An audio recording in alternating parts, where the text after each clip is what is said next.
On a commencé avec des centres pour de la formation et de l'employabilité pour les jeunes des quartiers populaires. Et puis, à partir de 2006, on a commencé à s'intéresser à la migration. Et on est devenu l'association référente, donc formation professionnelle, interculturalité, mais également assistance psychologique, financière, appartements de protection, chambres d'urgence. On a travaillé également dans les camps, côté de la frontière algérienne. Donc toutes sortes d'actions d'urgence envers les migrants.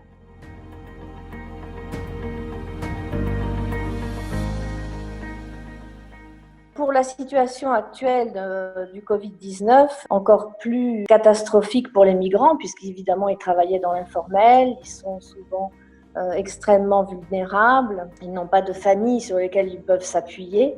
Donc en plus, ils ont été quand même un petit peu oubliés dans cette situation. Alors nous avons dans un premier temps créé une cellule d'écoute qui s'appelle SOS Migrants, auquel beaucoup de gens ont répondu. Donc on a créé une équipe spéciale de 10 personnes qui s'occupent de contacter les migrants, d'envoyer des paniers alimentaires, de pouvoir localiser tous les enfants, les mineurs qui sont dans les rues pour essayer de leur venir en aide. Nous avons activé F Radio, qui est donc notre radio pour passer des messages, pour expliquer la situation sanitaire.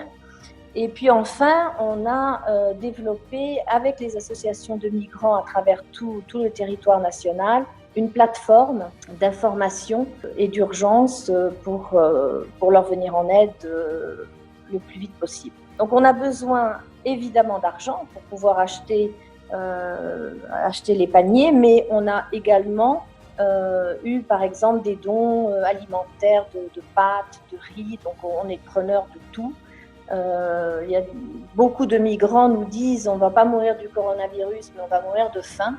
Donc on est vraiment dans l'urgence alimentaire et sanitaire, mais comme on n'a jamais vécu depuis qu'on s'est intéressé à la migration. Donc ça fait pratiquement 12 ans, et là vraiment on est dans une situation d'urgence extrême.